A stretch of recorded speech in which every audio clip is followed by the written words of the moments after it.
अब रहा है जब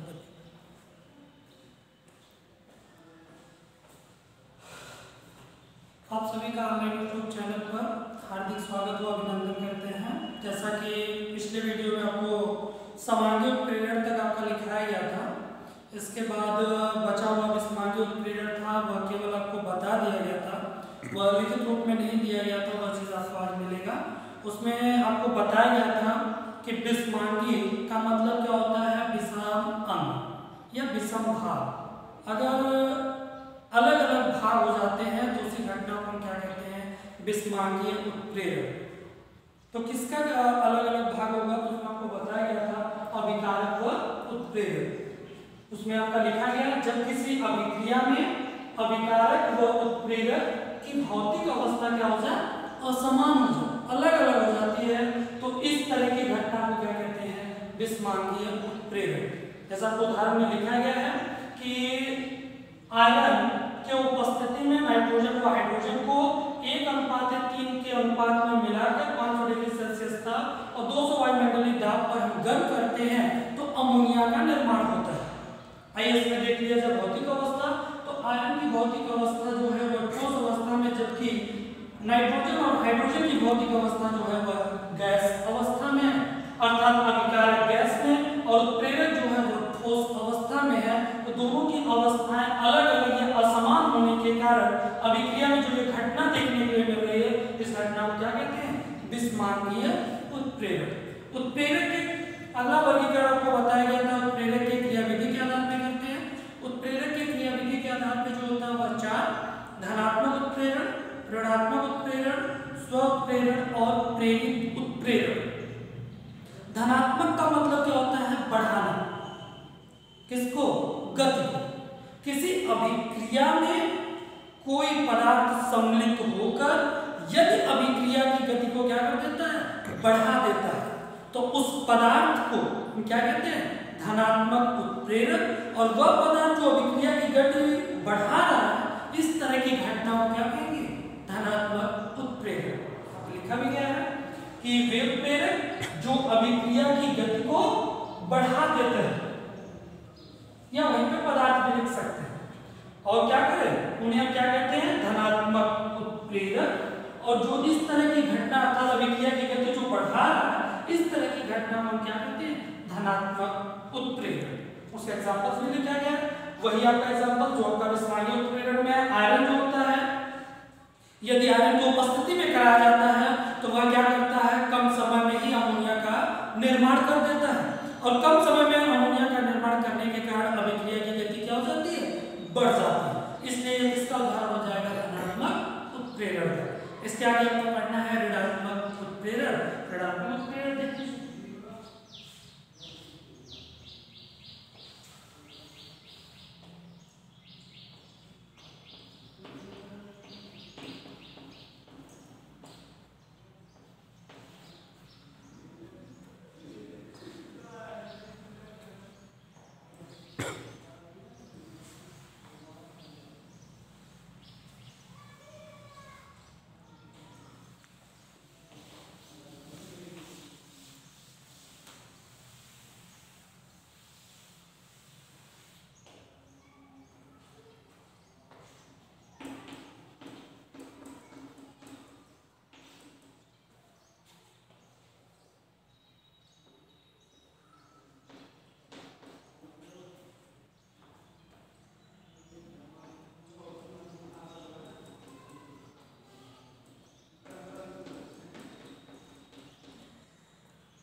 जैसे आपको धनात्मक उत्प्रेरण बताया गया वैसे ही ऋणात्मक उत्प्रेरण होगा। ऋणात्मक उत्प्रेरण का मतलब होता है, ऋणात्मक का मतलब घटना होता है। कौन घटेगा, अभिक्रिया की गति। अभिक्रिया की गति कैसे घटेगी, किसी पदार्थ के उपस्थिति से। जिस पदार्थ की उपस्थिति से किसी अभिक्रिया की गति क्या हो जाती है, घट जाती है, तो उस पदार्थ को क्या कहते हैं, ऋणात्मक उत्प्रेरक, क्योंकि वह क्या कर रहा है, गति को घटा रहा है, और जो घटाने की घटना घटित कर रहा है, इस घटना को क्या कहेंगे, ऋणात्मक उत्प्रेरक। वो चीज आपका लिखा गया है कि वे उत्प्रेरक जो अभिक्रिया की गति को घटा देते हैं, उन्हें ऋणात्मक उत्प्रेरक तथा इस तरह की घटना को क्या कहते हैं? ऋणात्मक उत्प्रेरक। यदि कमरे के तापमान पर हाइड्रोजन पेरोक्साइड को रखा जाता है तो वह आसानी से जल व ऑक्सीजन में अपघटित हो जाता है, लेकिन यदि वही प्रक्रिया हम ऑर्थोफॉस्फोरिक अम्ल अर्थात H3PO4 के उपस्थिति में कराते हैं तो हाइड्रोजन पेरोक्साइड का जल और ऑक्सीजन में जो अपघटन होता है वह घट जाता है। घटने का मतलब कि ऑर्थोफॉस्फोरिक अम्ल जो होता है वह किसकी तरह कार्य करता है? ऋणात्मक उत्प्रेरक की तरह। क्यों? क्योंकि वह हाइड्रोजन पेरोक्साइड का जल और ऑक्सीजन में अपघटन को क्या कर रहा है? कम कर रहा है या रोक रहा है। जब इस तरह की घटनाएं यदि आपको मिलते हैं तो उन्हें हम क्या कहेंगे? ऋणात्मक उत्प्रेरक। और जितनी अभिक्रिया इस तरह के मिलेंगे उन सभी को क्या कहेंगे? ऋणात्मक उत्प्रेरक के उदाहरण। इसी में अगला एग्जाम्पल से मिलता है, बहुत पॉपुलर एग्जाम्पल्स है, और वह है क्लोरोफॉर्म में एथिल अल्कोहल मिलाकर रखना। कि क्लोरोफॉर्म को रंगीन बोतल में क्यों रखा जाता है? दूसरा, क्लोरोफॉर्म में एथिल अल्कोहल को मिलाया जाता है। और तीसरा प्रश्न होता है क्लोरोफॉर्म को अंधेरे कमरे में क्यों रखा जाता है? और इस बार बोर्ड के एग्जाम्स में पहला क्वेश्चन भी था कि क्लोरोफॉर्म का अपघटन करते हैं तो कौन सा यौगिक बनता है? तो क्लोरोफॉर्म का जब हम अपघटन करते हैं तो उस समय कार्बोनिल क्लोराइड बनता है।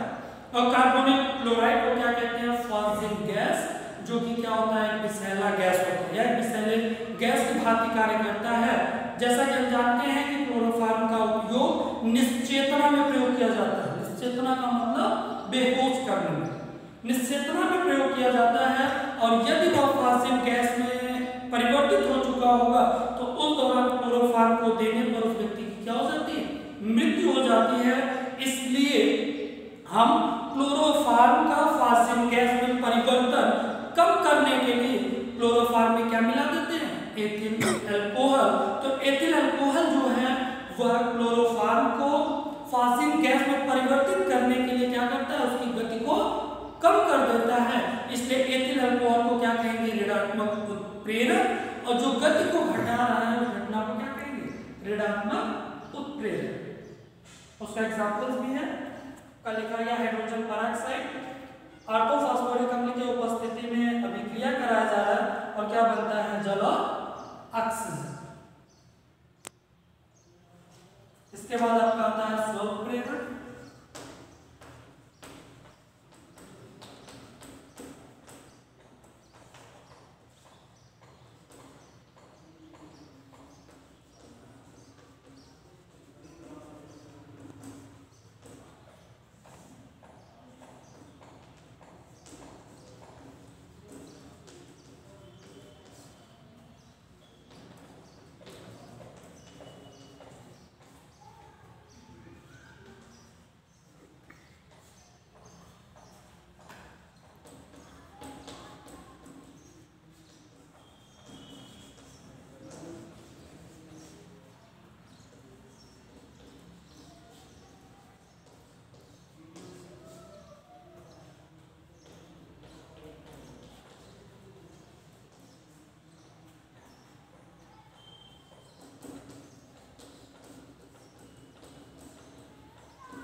3 प्रश्न बताए गए, तो 3 प्रश्नों का उत्तर पहले जाने से कि क्लोरोफॉर्म में एथिल अल्कोहल क्यों मिलाया जाता है, क्लोरोफॉर्म को अंधेरे कमरे में क्यों रखा जाता है, और क्लोरोफॉर्म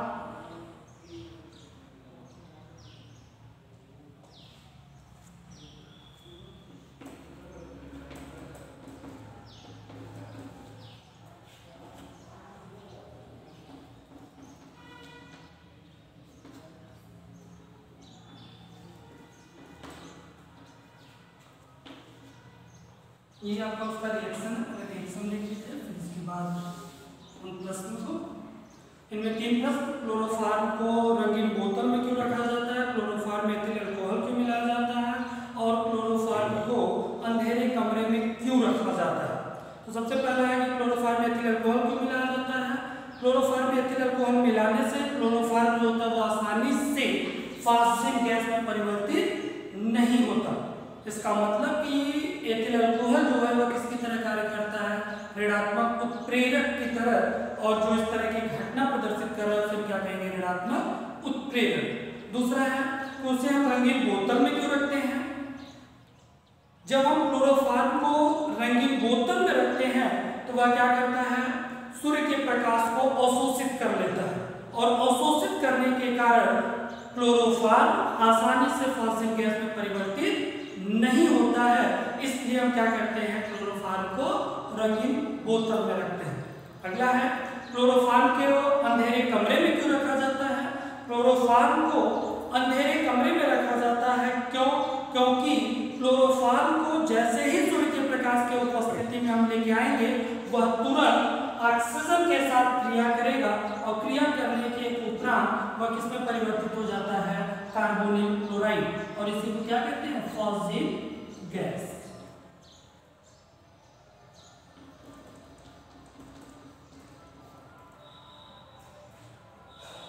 क्या करता है, फास्फोरिक गैस में परिवर्तित हो जाता है। इसलिए हम क्या करते हैं, क्लोरोफॉर्म को अंधेरे कमरे में रखते हैं। अगला टॉपिक है स्व उत्प्रेरण।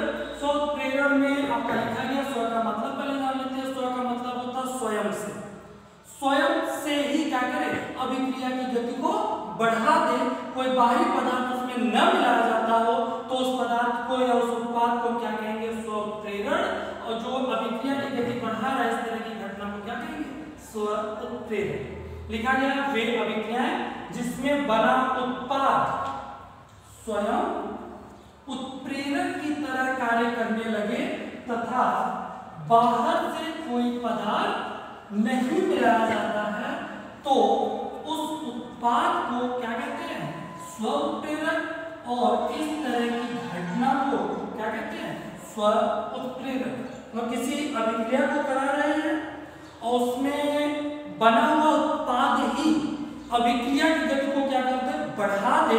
बाहर से किसी पदार्थ को न लाया जाए अभिक्रिया की गति बढ़ाने के लिए, तो जो उत्पाद अभिक्रिया की गति बढ़ाता है उसे हम क्या कहते हैं, स्व उत्प्रेरक। और गति बढ़ाने की जो घटना घटित कर रहा है उस घटना को क्या कहेंगे, स्व उत्प्रेरक। जैसे उदाहरण है एथिल एसीटेट का क्या करते हैं, जल अपघटन।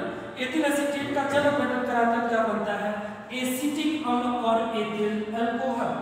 जैसे ही एथिल एसीटेट का जल अपघटन कराएंगे उसके उपरांत जैसे ही एसिटिक अम्ल का निर्माण होगा, एसिटिक अम्ल के निर्माण के साथ अभिक्रिया की गति क्या हो जाती है, बढ़ जाती है। और जैसे जैसे वो बढ़ता जाएगा अभिक्रिया की गति बढ़ती जाएगी। इसका मतलब ये है कि एसिटिक अम्ल जो है वह क्या कर रहा है, अभिक्रिया की गति बढ़ा रहा है। इसलिए इसे हम क्या कहेंगे, स्व उत्प्रेरक। और अभिक्रिया में जो इस तरह की घटना होगी उस घटना को क्या कहेंगे, स्व उत्प्रेरक। आज के लिए इतना ही, बाकी आपको अगले वीडियोस में मिलेगा।